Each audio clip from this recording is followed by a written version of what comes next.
Right now, a famous South Florida rapper back in court today. He was arrested on. The entire neighborhood is talking about nothing else after Kodak Black's fresh mugshot appeared on the timeline. When he was up on that stage a few weeks ago, he looked much better. The Pompano baby is making the streets tremble. I'm afraid about Kodak because his drug use is worse than yours, dude. However, homie's extreme geekiness is only the tip of the iceberg because Kodak's entire life just took a sharp turn for the worse and may be coming to an end. I'll explain it to you all. The mugshot that went viral online. Nobody on the block, in the barbershop, in the group chat, on the gossip websites, on the For You page, or up on the TV across the trap anticipated the movie that was going to hit their timeline when everyone woke up on May 6, 2026. On the surface, the picture was straightforward. A scarlet sweatshirt and wildly twisted hair that seemed to be attempting to escape from his skull. A pair of shiny, glazed-over eyes that appeared to have not seen true sleep in a very long time. Nobody has time to tell a face covered in tattoos that tell 1,000 stories. Before the caption even loaded, everyone was already familiar with the government name beneath all of that. The world is more familiar with Bill Capri as Kodak Black. The homie was recently booked into the Orange County Jail in Orlando, Florida, on a felony charge of trafficking MDMA, the party drug known as Molly or X, weighing between 14 and 200 g. According to Florida law, this amounts to a first-degree felony with a mandatory minimum bid attached. Suddenly, a brand new chapter in the never-ending legal drama of one of the most contentious and adored spitters in the South was recorded. However, the internet wasn't illuminated like a Roman candle that morning by the charge itself. By 2026, the globe was probably accustomed to seeing Yak's name on court documents. It was not the same thing. It was the expression on his face. It was the way the guy appeared to be floating far away from his body in that booking photo. It was the obvious, unmistakable impression that there was something genuinely wrong with the man gazing back into the camera lens. You had to rewind the tape all the way back to a peaceful November night in 2025 that no one outside the Orlando Police Department knew anything about at the time in order to understand why this specific mug hit differently. The probable cause affidavit detailing the entire investigation states that on November 24, 2025, at precisely 4:01 in the morning, the boys in blue responded to numerous 911 calls reporting gunshots close to the Children's Safety Village, a nonprofit location on Fairvilla Road in Orlando, of all places. There were no shells on the ground, no holes in any structures, and no actual sign when the police arrived. They discovered a boisterous crowd gathered around two foreign whips parked next to each other, a green Lambo SUV and a BMW vehicle shining in the streetlights like from a music video. The searching officer reported that as soon as he approached the BMW, he detected the strong, distinct scent of freshly burned gas rising from the whip. According to Florida law, that stench constituted probable grounds for a search. And the entire domino chain began to fall apart after that one car scent on a calm November evening. The authorities found a pack and a pink pill inside the BMW, and field tested positive for MDMA. However, the green Lambo parked next to it had the actual fireworks. Investigators discovered another plastic bag containing a material later verified in a Florida Department of Law Enforcement lab to be that Molly, weighing more than 25 g, inside that Lambo, hidden away in a distinctive pink bag. There were roughly 37 racks of cold, hard, nicely piled cash just next to that bag of work. Along with the money were other documents bearing the legal name Bill Capri, including a jail ID card, of all things.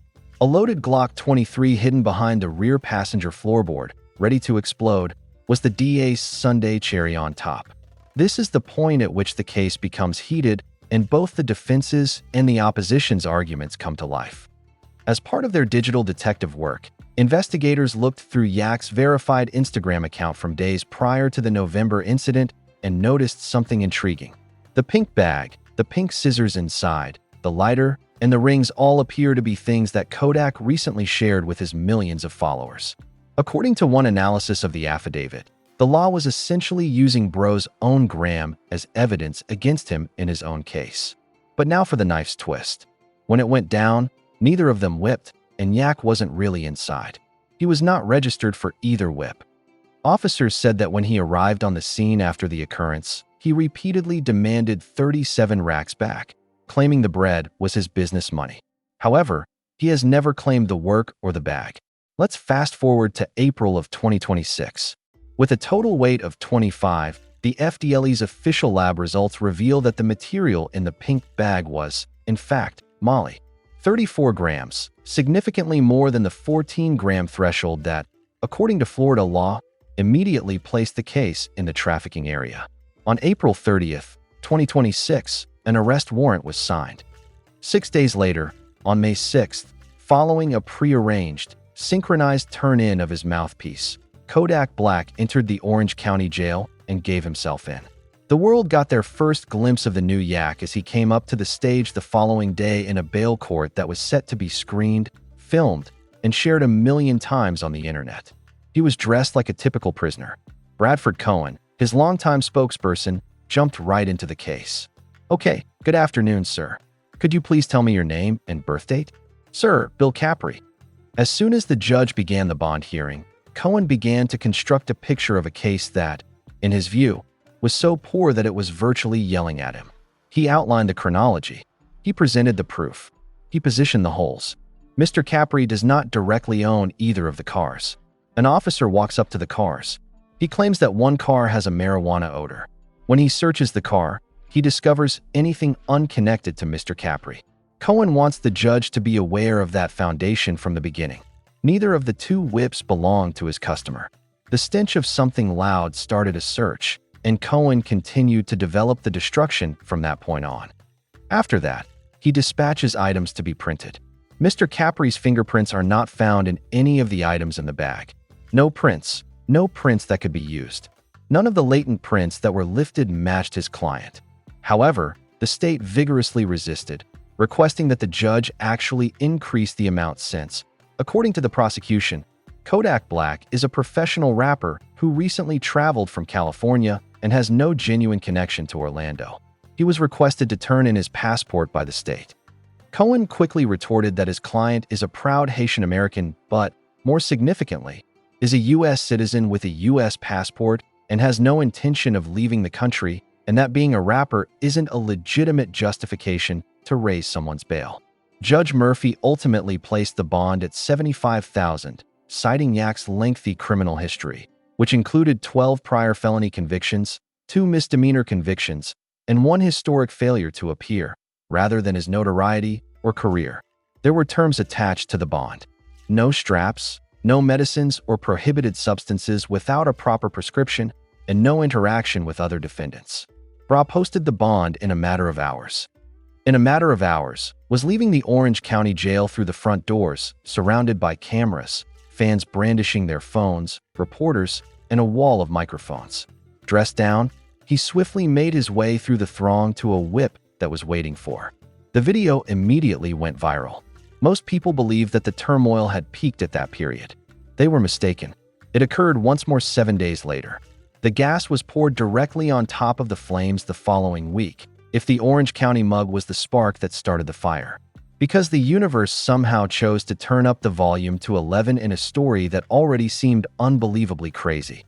Yak was back in handcuffs in a completely other county on a completely new case with a completely different mug, quickly making the rounds online, just days after leaving that Orlando jail and vanishing into a waiting SUV. Additionally, the fans weren't laughing at all this time.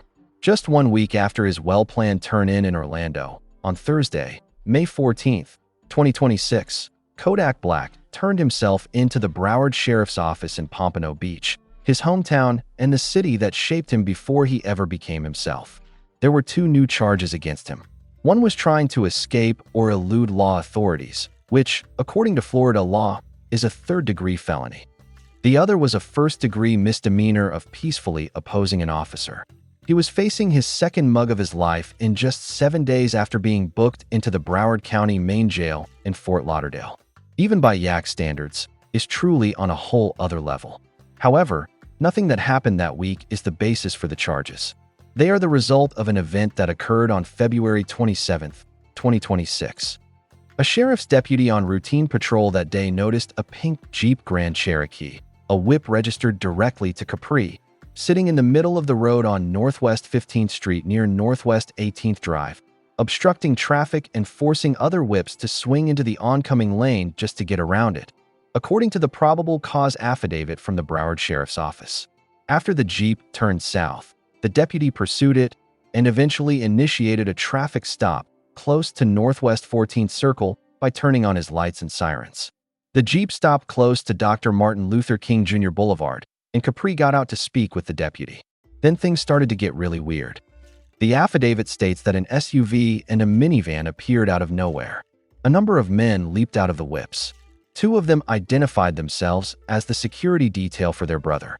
One of them supposedly had a visible strap on his hip. The deputy had to call for backup since these extra whips were obstructing traffic and getting in the way of the stop.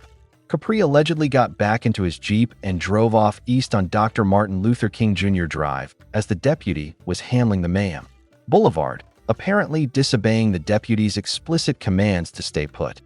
The deputy noted in his report that Capri's attire during the stop, a San Antonio Spurs jersey, a gray beanie, and his trademark ice, matched exactly with an Instagram story that Yak Melly had just uploaded to his verified account that same day, adding even more strangeness to the entire situation. Once more, a police report used Broaddus's own gram to verify his identification. Detectives from the Pompano Beach Crime Suppression Team found the identical Jeep parked at a business on Dr. Martin Luther King Jr. Boulevard approximately 10 minutes after the original Jeep drove off. Boulevard. This time, Terrence Henley, a new man, was the one attempting to flee by jumping out of the driver's seat with the keys. He was immediately taken into custody. A K-9 team received a drug alarm. According to reports, the subsequent search turned up approximately 16 G of perks, roughly 3 G of pack, $26,490 in cash, upscale ice, some items bearing the initials SG associated with Broaddus Sniper Gang brand, and keys to foreign whips, including a Rolls and a Bentley in the trunk. Investigators deduced that Capri had intentionally handed the whip off in order to evade the law. Now, on April 30th, 2026, a Broward court signed the warrant for all of this. Interestingly, the Orange County MDMA warrant was signed on the same day. In May, 2 warrants for the same person, signed on the same day in 2 different counties, were ultimately executed within a week of one another. Anyone following the chronology closely would have thought that this was less of a coincidence and more of a well-planned dragnet that had finally pulled tight around one of Florida's most well-known spitters. The bond hearing took place in front of Broward County Judge Corey B. Friedman on Friday, May 15, 2026. Bradford Cohen was standing next to his client once more, making the same pointed defense. Cohen claimed there were no lights, sirens, or intercom directives instructing his client to stop, according to hearing coverage. He maintained that his client wasn't even speeding. He said that the armed man on the scene was a licensed security guard using his Second Amendment rights in accordance with Florida law. The judge found no infraction and recognized the security team's right to carry. Additionally, he rejected the state's request for a no-driving condition, a 50-rack bond, and an ankle monitor. Ultimately, it was set at merely $3,500, with $2,500 for the fleeing and evading charge and $1,000 for the resisting, provided that Capri did not have any weapons or ammunition while the case was pending. He got out of jail for the second time in a week by Friday afternoon after posting that bond. He walked out into the open air, covering his head with a blanket and an umbrella, and left without saying anything to any of the assembled media. And once more, compared to just a week ago, the online discussion regarding his appearance and well-being had developed into something much larger and much louder. Has Kodak been nabbed once more? That black Kodak? It had been about a week since his arrest. Commentators' expressions of incredulity spoke it all. A new mugshot was placed directly on top of an older one twice in a single week, and everyone couldn't stop talking about how he appeared. Kodak never occurs twice in the same week. That's what I'll do. I'm not going down again. Discussions that began as jokes swiftly evolved into something far more serious. The fan response shifted from being about jokes to something darker and more profound, about something that has been growing inside this man for years. Bro, I'm afraid of Kodak. I mean, I'm afraid for him, not afraid of him. For him? Yes, indeed. I'm afraid for Kodak because about Kodak? His drug use is worse than yours, buddy. Every comment section, reaction video, and podcast clip on every platform was dominated by that sentiment. Sincere anxiety and worry, not about what Kodak would do to others, but about what he might be doing to himself. The same theme kept coming up in the debate.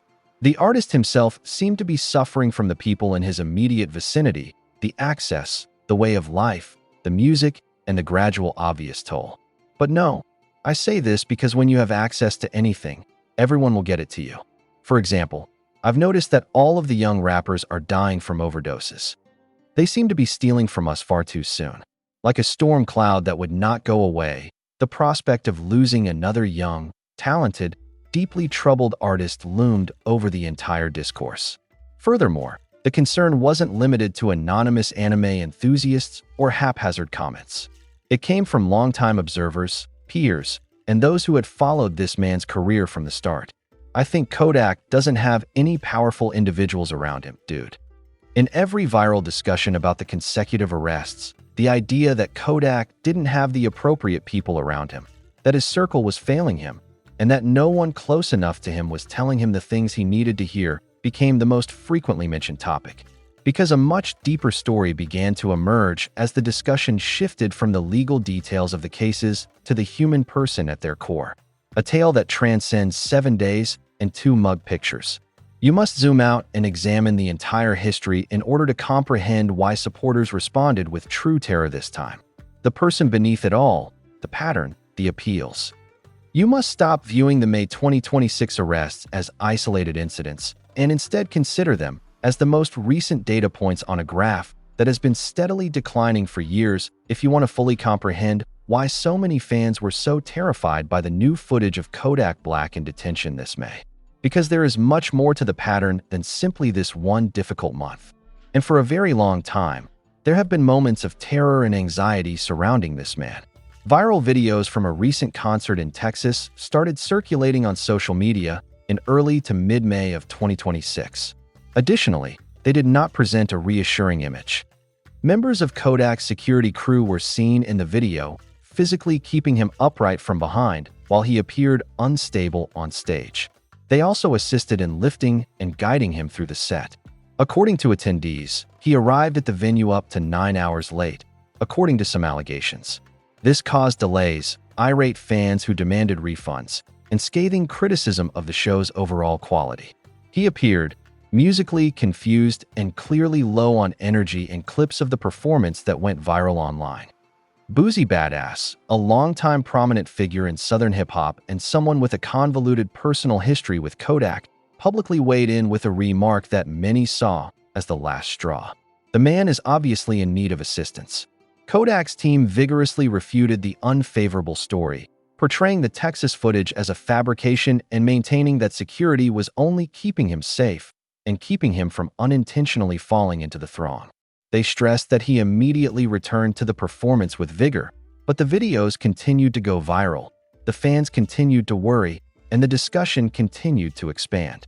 His now famous tearful Instagram live sessions followed the same pattern. Following a live stream in January 2025 where he talked about the fire and soul of his music while looking obviously odd, fans swarmed the comments section with calls for him to get help. He reportedly acknowledged to viewers in his own words about his continued struggle with sobriety, claiming that he had never truly been sober and that he had no motivation to change because of his wealth, way of life, and surroundings. Following his release from Orange County in May 2026, he went on yet another emotional Instagram live, shaving off his trademark dreadlocks and discussing a clean start, a better mindset, and finally embracing sobriety. He acknowledged that drugs had ruined his life, caused him to do horrible things, and negatively impacted his music. Even at 28 years old, Kodak Black has already seen many lives' worth of legal turmoil, so for devoted fans, the cycle felt all too familiar. In October 2015, at the age of 18, he was first taken into custody in Pompano Beach on allegations of robbery, violence, numerous counts of false imprisonment, and possession of marijuana. These charges were related to an alleged altercation that occurred when he suspected that someone had broken into his house. In August 2016, He entered a no-contest plea to a plea agreement that entailed 5 years of probation and 12 months of house arrest. That was only after he accumulated more charges in St. After a traffic check on Christmas Day in 2015, they were arrested in Lucey County for misdemeanor marijuana possession. In April 2016, they were arrested in Hallandale Beach for evading police and disposing of a handgun. In 2018, he was arrested once more on 7 different felony offenses following an Instagram live broadcast from his home. The live video purportedly showed guns, marijuana, and his infant son in close proximity to each other within the home. The now famous photo of him leaving jail with a big wad of $100 bills covering his face was taken in April 2019 after he was arrested at the border in Niagara County, New York, while attempting to re-enter the country from Canada. He was found in possession of guns and marijuana. In November 2019, he was sentenced to 46 months in federal prison after that arrest turned into a criminal case for fabricating documentation to buy firearms in Florida. On his last full day in office in January 2021, then-President Donald Trump ultimately commuted the sentence. However, the commutation did not end the legal issues. In South Carolina, a years-long sexual assault case from February 2016 was resolved by a plea agreement in 2021. The arrest for oxycodone trafficking occurred in 2022. In 2023, there were infractions of pretrial release requirements, such as missing drug tests and a sample that purportedly tested positive for fentanyl, resulting in a court-mandated 30-day inpatient treatment program. Officers discovered him dozing off behind the wheel of his Bentley on December 20th, 23, in Plantation, Florida. After his lawyer claimed he had a legitimate prescription for the oxycodone in question, the charges in that case were ultimately dropped. And throughout all of this, there has been an ongoing, highly publicized custody and child support dispute, including one with Miranda Johnson in 2025 that was settled in September. Even those who have followed his career closely occasionally lose track of which case is which due to his dense, multi-layered, and relentless track record. The breakdown breakers covering the most recent Orange County case did not hesitate to publicly express what many fans were silently thinking. So because you have a green Lamborghini, you have to spend a lot of money, get stoned, and go any place just to relax? That was the portion of the discussion that most affected the song. The realization that Kodak Black is, by all quantifiable standards, a multi-millionaire with resources, alternatives, a private residence, a private existence, and a whole team of people who could potentially protect him from the chaos that keeps finding him. I can't feel sorry for him. So what the devil are you people doing? Do you all feel sorry for this person? That's where the gap lies. Some fans, on the one hand, are adamant about sticking with the man they grew up listening to. Fans who see the depth of his suffering and the genius of his music, and who want nothing more than for him to receive the necessary assistance. On the other hand, some contend that responsibility must exist somewhere, and that the cycle eventually shifts from being about systems to being about decisions. However, if you want to point out anything that would have prevented him from succeeding, I'm only stating that. Other than that, he is an incredible artist. The world's perception of Kodak Black has been shaped by the conflict between appreciating his exceptional talent and witnessing him continuously self-destruct. His gift is acknowledged even by those who criticize him the most. Even the biggest supporters of him admit that something needs to change. As of mid-May 2026, Kodak Black has been released from custody. 2 ongoing criminal proceedings are looming over him while he is at home in Florida. One Orange County MDMA trafficking case that, under Florida law, has a mandatory minimum 3-year prison sentence and a $50,000 fine upon conviction, and one Broward fleeing and evading case that adds a new felony to a record that already has 12. Bradford Cohen, his lawyer, has promised to fight both cases hard, characterizing them as targeted prosecutions based on shaky evidence that never should have been brought in the first place. However, the legal outcomes are essentially irrelevant to the millions of fans who are watching this develop from a distance.